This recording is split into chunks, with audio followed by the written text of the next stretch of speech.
Então, a gente tem o resultado aqui das 4 massas, né? Na verdade, as 3 massas principais, né? Que são a sablé, brisé e a sucré, e as 2 técnicas de preparo, tá? Aqui a gente tem a sablé, feita pela técnica da sablagem, né? A sablagem é a técnica onde a gente faz uma areia, né? Com manteiga gelada e os secos da receita. A sucré, pela técnica da sablagem também. A sucré, pela técnica da cremage. Cremagem é quando a gente mistura a manteiga amolecida com açúcar e só adiciona por último o trigo, tá? Sempre para evitar desenvolvimento de glúten, né? E a brisé pela técnica da sablagem, tá? A brisé que é a massa mais neutra que a gente tem. Por que cada uma dessas técnicas? Por que não misturar as técnicas entre si? Até dá, né? Mas é a característica de cada massa ser feita por essa, né, cada uma das técnicas que tá aqui, a não ser a sucré, que é tradicionalmente feita pela cremage, mas ela também hoje em dia já é feita pela sablagem, né? Essa é a característica da sucré. Mas a sablé normalmente é feita pela sablagem, a brisé pela sablagem e a sucré pela cremage, tá? E aí, qual é a diferença de ingredientes entre elas, né? A sablé vai levar mais manteiga, né? Ela tem, ó, uma coloração mais dourada, justamente por causa disso. A sucré vai levar um pouquinho mais de açúcar em algumas receitas, né? E menos manteiga do que a sablé, tá? E a brisé leva muito pouco açúcar, né? Um pouco mais de sal para deixar ela mais neutra também. E não leva ovos, né? Ela é feita com água tradicionalmente, ok? E aí, em relação a sabor, né? A sablé tem um sabor bem mais acentuado, né, da gordura da manteiga. A sucré é um pouquinho mais doce, tem também o sabor da manteiga, né? E a brisé tem um sabor bem neutro, né? Todas elas são firmes, né? Eu tenho aqui, ó, o exemplo onde eu quebrei um pedacinho de cada uma delas. Essa daqui, ó, é a sablé pela sablagem, ó, bem firme. A sucré, ó, pela sablagem, também bem firme. A sucré pela cremage e a brisé pela sablagem, tá? Ó, todas são bem firmes, tá? A diferença aqui na estrutura que eu senti é que a sablé, né, massa sablé pela sablagem, ela é muito mais delicada, tá? Justamente por causa da quantidade de gordura que ela tem. Ela lembra a estrutura até de uma massa folhada, então quando a gente come, ela desmancha na boca mesmo, né? Ela tem parece que ela cria umas camadinhas, né? Igual a massa folhada, que lembra, né? Não é massa folhada, tá? Mas é por causa da quantidade de gordura, né? Que tem bastante gordura, daí ela deixa uma massa bem aerada, a gente pode dizer assim, tá?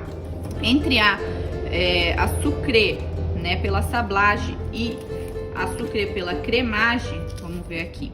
Elas têm estruturas bem parecidas, mas normalmente a cremage deixa uma massa um pouco mais delicada, tá?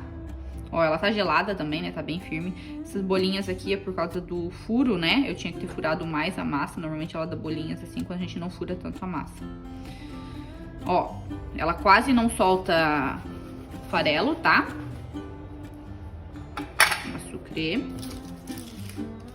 pela sablagem. Agora vamos ver a cremage.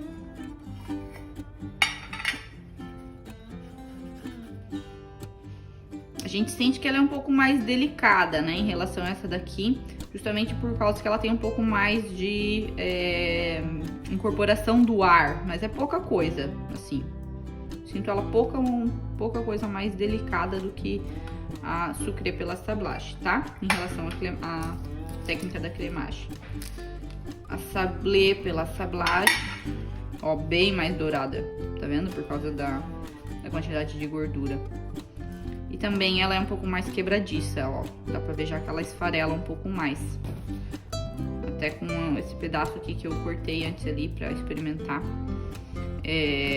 Ela quebra bem mais. É mais quebradiça por causa, justamente como eu falei, que ela fica mais aerada por causa da gordura, né? E a brisé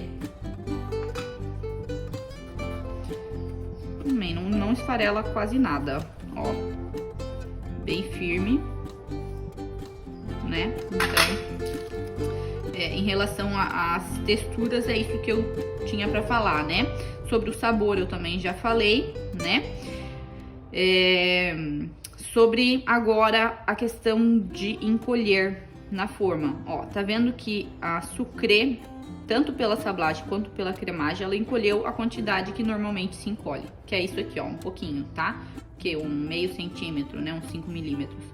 É isso aqui que a gente tem que esperar de uma massa. Mais do que isso, como aqui e aqui, não pode acontecer, porque daí a massa fica muito baixinha. Aí a gente quase não consegue colocar o recheio, tá vendo, ó? No caso da brisée, né, por que que isso acontece? Porque ela tem menos gordura, né? Ela não leva os ovos, né? Os ovos também ajudam um pouquinho com gordura. A manteiga, ela não leva tanta manteiga assim também. Então ela acaba ficando uma massa um pouco mais elástica, né? A brisée. Na hora que a gente abre, na hora que a gente põe na forma. Por isso acontece dela encolher, tá? No caso da sablagem, é justamente por causa da quantidade de gordura, né? Tanto a sucrê quanto a sucrê pela cremagem ou pela sablagem, né? Ela tem uma quantidade aí de gordura que seria perfeita para ela não encolher tanto. Aqui tem demais e aqui acaba tendo de menos, né? Então ela encolhe por causa disso, né? A massa, ela cria muita aeração, né? Por acaso aqui, no caso da sablé, ela cria muita aeração por causa da manteiga. A manteiga, ela faz esses vãos, né? Na massa depois que ela é assada, porque a parte úmida, né? Evapora e aí fica só a gordura. E aí ela cria esses vãozinhos, né? Na massa. E aí isso faz ela encolher também, porque ela tem muita manteiga e aí acontece de ela retrair na forma, como é esse caso aqui, tá? Qual que é a solução, né, pra sablé e pra brisée?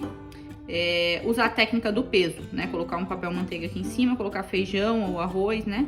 E assar ela com o peso pra evitar com que ela encolha tanto assim, tá? Então essas são aí as conclusões, né, que eu tive com cada uma delas, né? Todas elas têm um sabor muito bom, né? Mas as minhas preferidas são o sabor da sucrê, que é um sabor mais neutro, né? Não fica tão doce assim, apesar de ela ter um pouco mais de açúcar. Essa daqui eu senti que ficou um sabor neutro, não, é um sabor equilibrado, né? Essa aqui é mais neutra, quase não tem sabor nem de nada, né? Na verdade tem o sabor da massinha. E essa aqui eu achei muito forte o gosto da manteiga, tá? Então, em relação a sabor, a minha preferida é a sucrê. Em relação à estrutura, né? Também a sucrê, tanto a sablagem quanto a cremagem. Mas se fosse para escolher, talvez eu escolheria a sablagem, né? Por ser um pouco... por trazer uma massa um pouco mais... Essa técnica fazer uma massa um pouco mais firme, né? Do que a cremagem. A cremagem incorpora um pouco mais de ar, então tem uma massa que esfarela um pouquinho mais, tá? E também por ela não encolher tanto, não retrair tanto, né? Se a gente cuida com todas as questões aí de descanso e tal, ela não vai encolher tanto quanto as outras, né? Então não precisa usar a técnica do peso nelas. Mas se quiser também, é interessante, evita aqui essas bolinhas, né? Que às vezes acaba levantando, mas também não é nenhum problema, né? Então, em relação a sabor, né? Estrutura, firmeza da massa, né? A sucrê pela sablagem, eu diria que é uma das minhas preferidas. A cremagem também, né? Dependendo, se o recheio for um pouco mais pesado, eu usaria a sablagem. Se o recheio fosse um pouco mais leve, eu usaria a cremagem, né? Por questão de segurança aí da massa, né? Então, essas são as minhas conclusões em relação a cada uma das três, né? Massas secas, pâtes sèches, que a gente chama, né? Na confeitaria francesa, tá? Lembrando que a sucrê também na confeitaria francesa é uma das mais usadas, né? Tanto pela cremagem quanto pela sablagem, mas eu diria até que ela é mais utilizada até pela sablagem, ok?